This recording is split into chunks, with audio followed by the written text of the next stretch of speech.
Hello. Rajput काल के वंश में हमने अभी तक चौहान वंश के बारे में अध्ययन किया था और जो आज हमारा टॉपिक है वो है परमार वंश।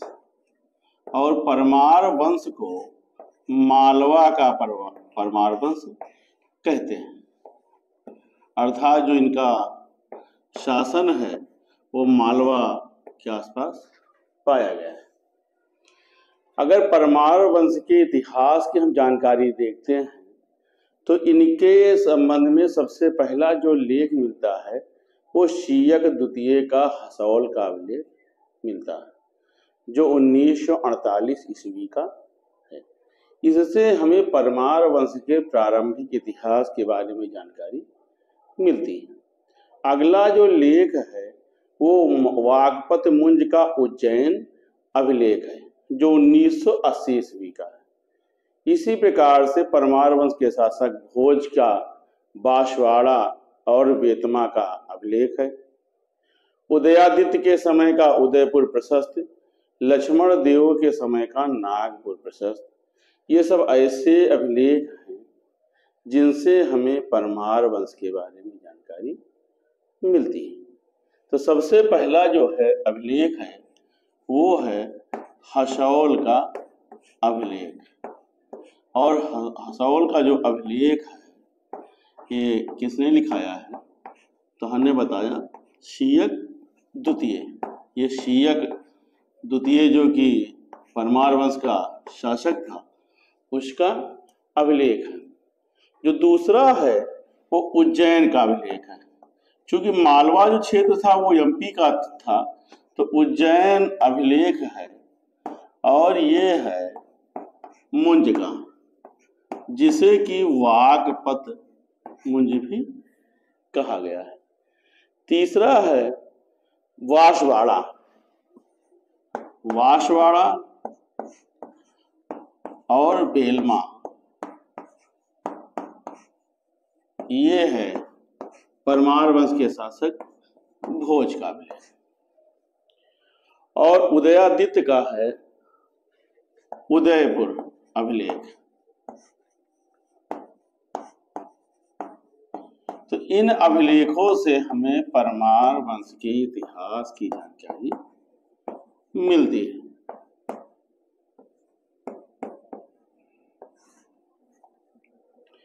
जिसमें कि सर्वाधिक महत्वपूर्ण जो है वो उदयपुर का अभिलेख है।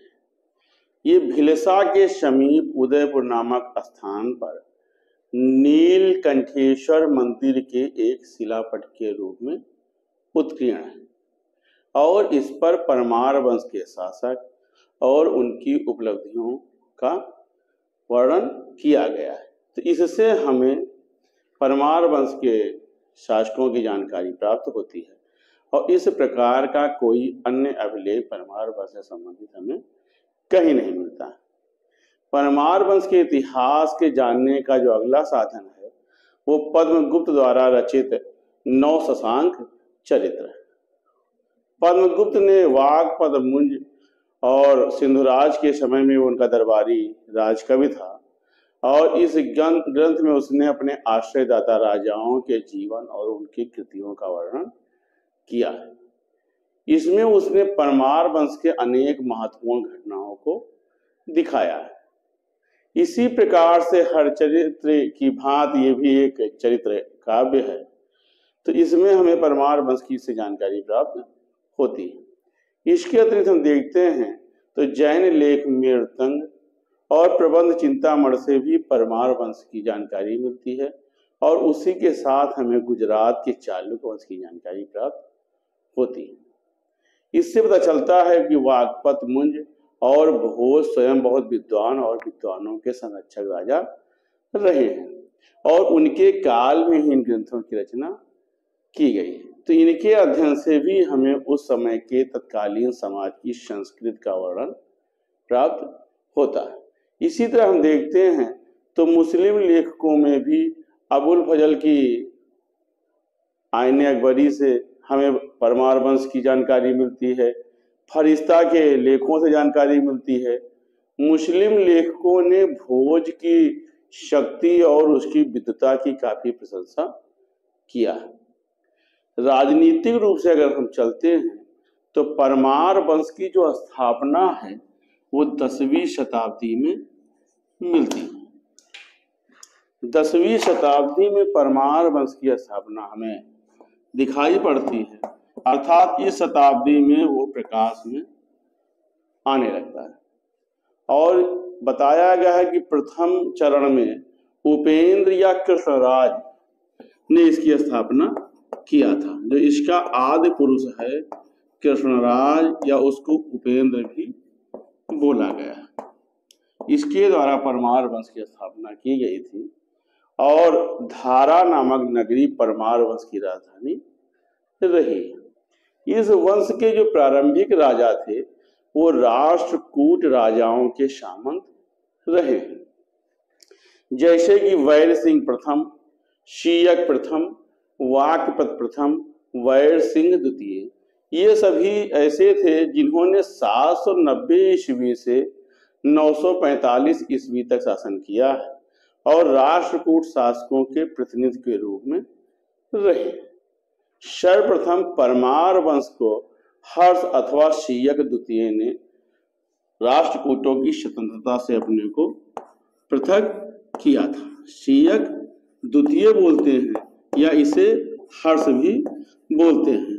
तो ये ऐसा शासक था जिसने राष्ट्रकूटों से अपनी अधीनता को छुड़ा करके स्वतंत्र हुआ था और इसका नर्मदा नदी के तट पर राष्ट्रकूट नरेश खोटी की सेना के साथ युद्ध हुआ था, जिसमें शीयक विजयी होता है और वो राष्ट्रकूट शासक की राजधानी मान्यखेद तक उसका पीछा करता है। वहां से वो काफी संपत्ति लूट करके लाता है और अपनी एक पृथक सत्ता स्थापित करता है।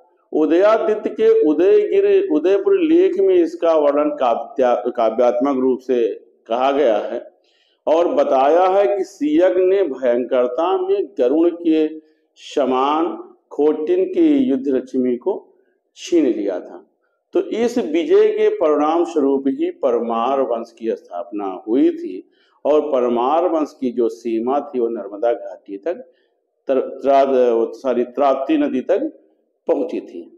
इसके अतिरिक्त हम देखते हैं तो शीयक ने गुजरात के चालुक्य शासक योगराज और हूण मंडल के जो कि मालवा के उत्तर पश्चिम का क्षेत्र है वहां के एक सरदार को पराजित किया था। लेकिन शीयक को चंदेलों के हाथ पराजय का सामना करना पड़ा था और चंदेल शासक यशोवर्मन ने शीयक को पराजित किया था। तो शीयक का जो इतिहास है वो हमें इतनी जानकारी प्राप्त होती है। शीयक के दो पुत्र होते हैं, मुंज और सिंध राज। तो शीयक के बाद जो है उसके दो पुत्र होते हैं, मुंज और सिंध राज, जिसमें कि मुंज जो है बड़ा होता है। सिंध मुंज जो है इसका दत्तक पुत्र होता है और सिंध इसका वास्तविक पुत्र होता है। लेकिन शीयक की मृत्यु के पश्चात मुंज ही उसकी गद्दी पर बैठता है और मुंज जो है वाकपति मुंज के नाम से प्रसिद्ध होता है। वाकपति मुंज के द्वारा श्री वल्लभ, पृथ्वी वल्लभ, अमोघ वर्ष आदि उपाधियों को भी धारण किया गया था। वाकपति मुंज को हम देखते हैं तो एक महत्वाकांक्षी शासक सिद्ध होता है और अपने शासन में साम्राज्य विस्तार के लिए वो काफी युद्ध करता है। मुंज कलचुरी वंश के शासक युवराज द्वितीय को हरा करके उसकी राजधानी त्रिपुरी को लूटता है और हूण मंडल से हूणों को परास्त करता है। इसी प्रकार से वो गुहिल वंश के शासक शक्ति कुमार को हरा करके उसकी राजधानी आघाट या उदयपुर को भी लूटता है। तो हम देखते हैं कि मुंज जो है काफी प्रतापी शासक होता है जिसके द्वारा अपने साम्राज्य विस्तार के लिए काफी युद्ध किए जाते हैं। मुंज का जो है वो नत्तुल के चौहानों से भी युद्ध होता है और चौहान शासक बलिराज को हरा करके वो आबू पर्वत और जोधपुर के दक्षिणी भाग को छीनता है। इसी प्रकार से पश्चिम में उसका चालुक्य और लाट राज्य पर भी आक्रमण होता है और चालुक्य राज मूल राज उससे डर करके मारवाड़ के रेगिस्तान क्षेत्र को भाग जाता है।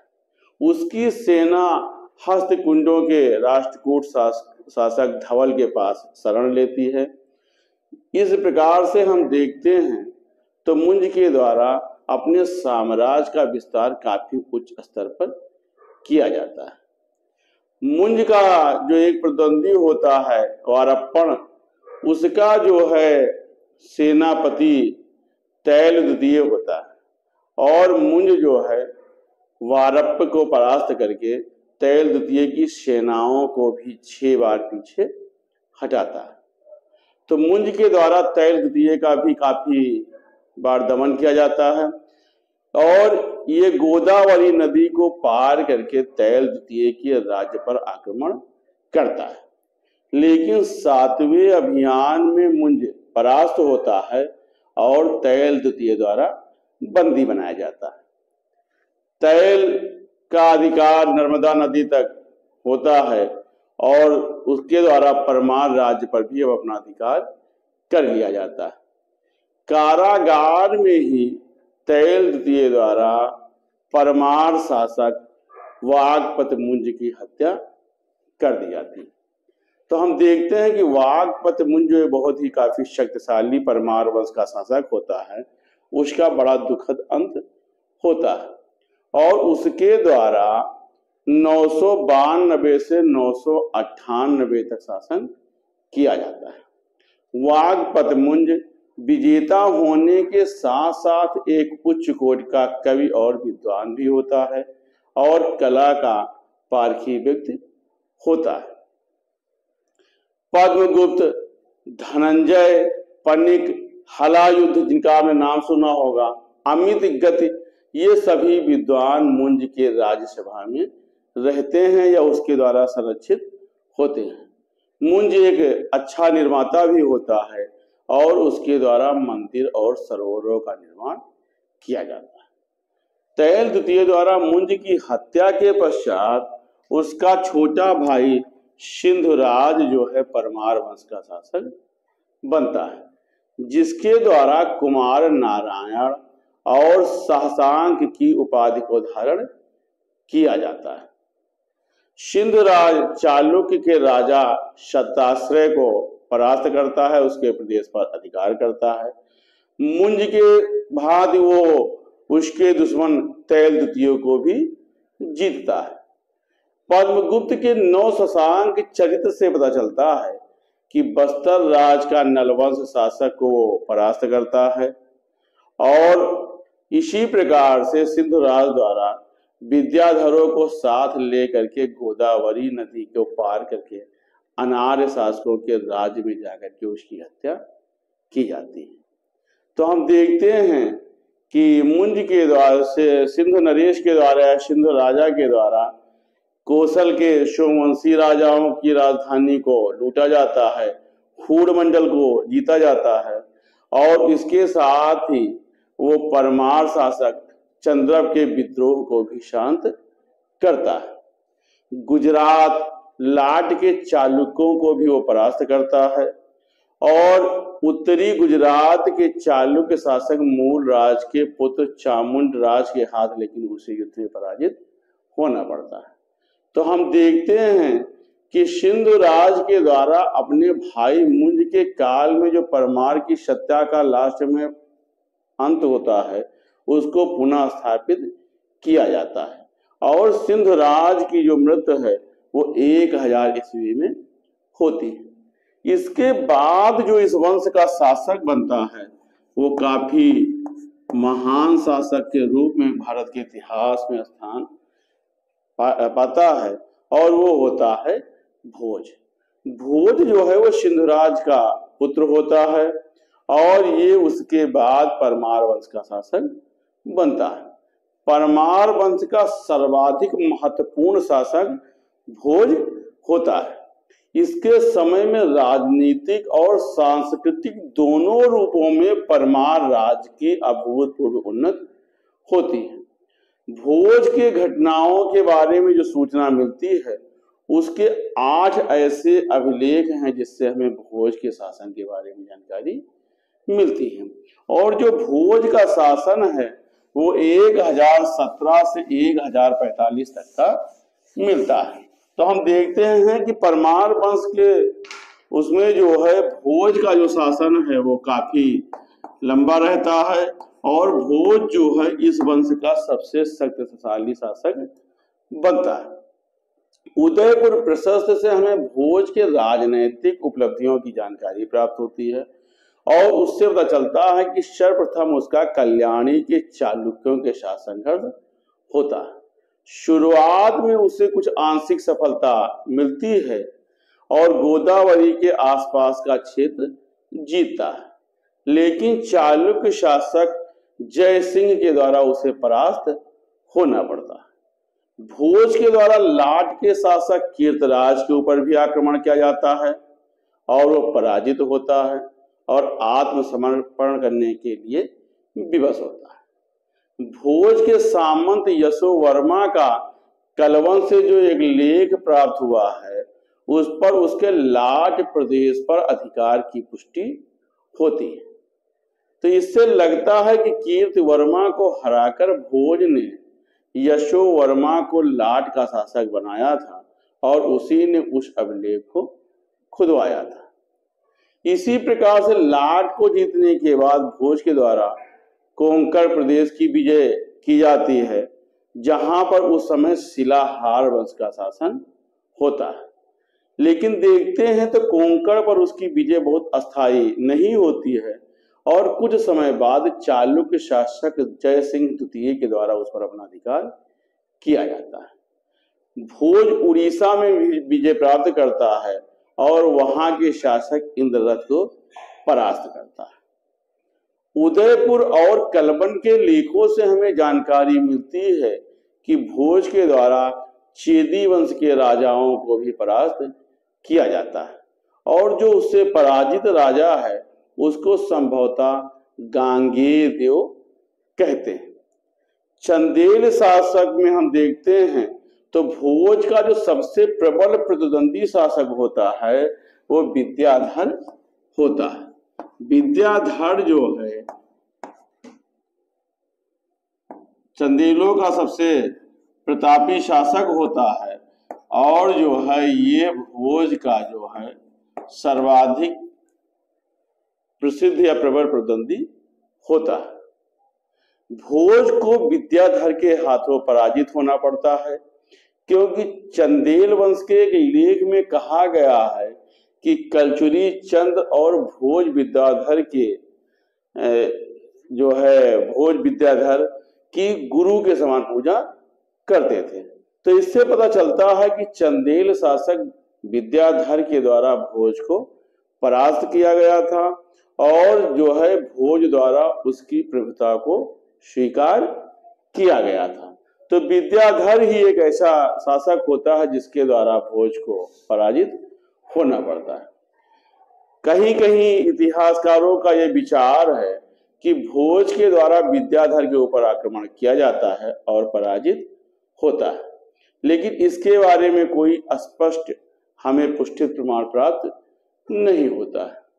हम देखते हैं तो मालवा के पश्चिम उत्तर में चौहान राज रहता है और भोज के साथ चौहानों का भी युद्ध होता है।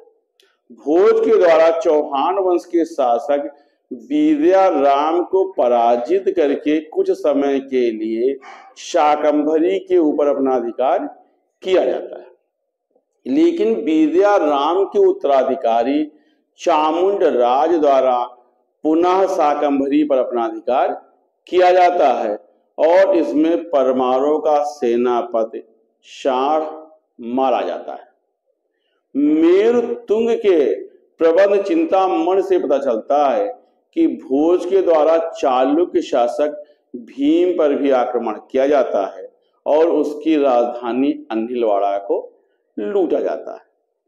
उदयपुर का भी लेख ये बताता है कि भोज अपने भाइयों के माध्यम से भीम पर विजय प्राप्त करता है। तो इससे लगता है कि भोज के द्वारा भी काफी साम्राज्य का विस्तार किया जाता है। लेकिन अगर इतिहास में हम देखते हैं तो पाते हैं कि अपने जीवन के अंतिम दिनों में भोज अपने साम्राज्य की रक्षा नहीं कर पाता है और उसे भारी असफलताओं का सामना करना पड़ता है। सबसे पहले चालुक्य शासक सोमेश्वर द्वितीय के द्वारा उसकी राजधानी धारा पर आक्रमण किया जाता है। भोज पराजित होता है और अपनी राजधानी को छोड़ करके भाग जाता है। चालुक्यों द्वारा उसकी राजधानी धारा नगरी को लूटा जाता है और धारा नगरी को जला दिया जाता है। सोमेश्वर की इस विजय की जो पुष्टि है वो नागई लेख जो 1058 ईस्वी का है उससे मिलता है। बिल्हड़ द्वारा रचित विक्रमांक देवचरित से भी इस बात की पुष्टि होती है, जिसमें कहा गया है कि भोज भाग करके अपने जीवन की रक्षा करता है। आक्रमणकारियों के लौट जाने के पश्चात वह पुनः अपनी राजधानी पर अधिकार करता है। तो हम देखते हैं कि भोज के शासनकाल में या उसके शासनकाल के अंत में चालुक्य और चेदियों के द्वारा उसके विरुद्ध एक संघ बनाया जाता है और इस संघ के द्वारा भोज की राजधानी को लूटा जाता है। और इस आक्रमण का जो नेता होता है वो कलचुरी शासक लक्ष्मीकर्ण होता है। भोज इसी चिंता में बीमार पड़ जाता है और बीमारी के कारण ही उसकी मृत्यु हो जाती है। उसके मरते ही लक्ष्मीकर्ण उसकी धारा नगरी को पूरी तरह से लूटता पाटता है और वहां से वो काफी संपत्ति अपने राज्य को ले जाता है।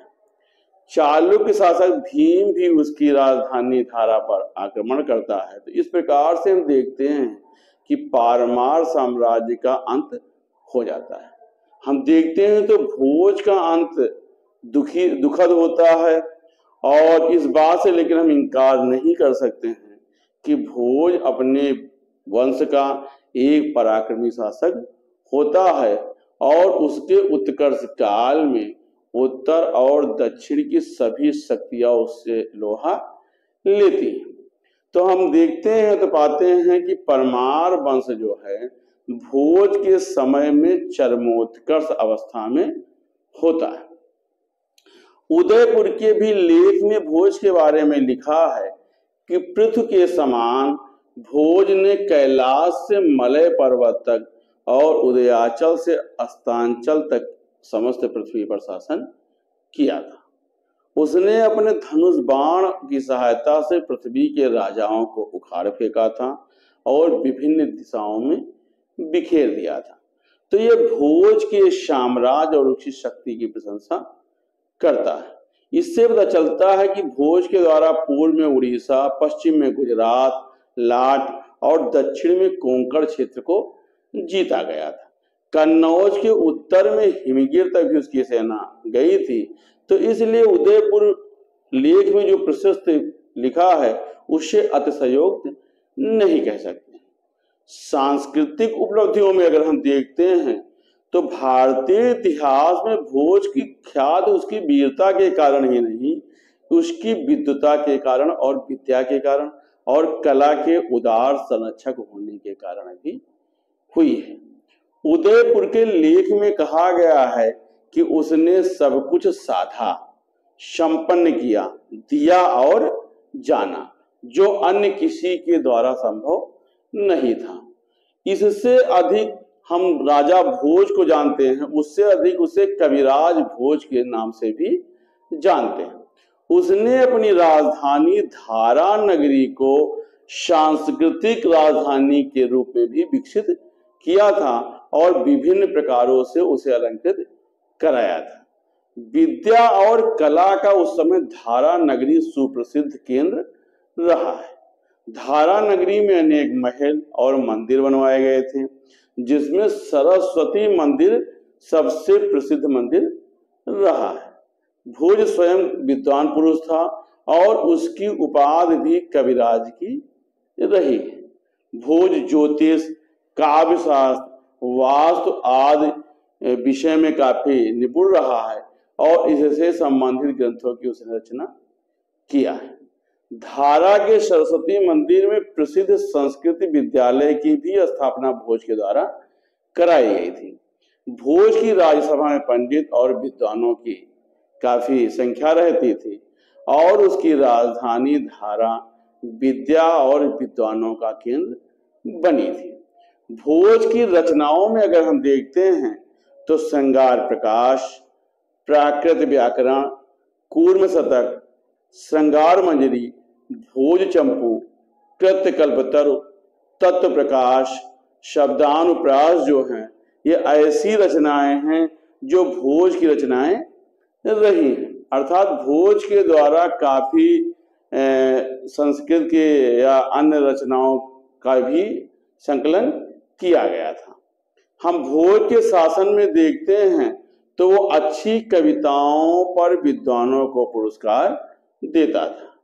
भोज काफी दानी व्यक्ति भी था और उसके नाम से ये प्रसिद्ध था कि वो हर कवि को हर श्लोक पर 1 लाख स्वर्ण मुद्राएं प्रदान करता था, जो कि भोज की दानशीलता को ही दिखाता है या उसकी दानशीलता के गुण का बखान करता है कि हर कवि को हर श्लोक पर 1 लाख मुद्राएं जो देता था वो उसकी दानशीलता का ही परिचायक रहा है।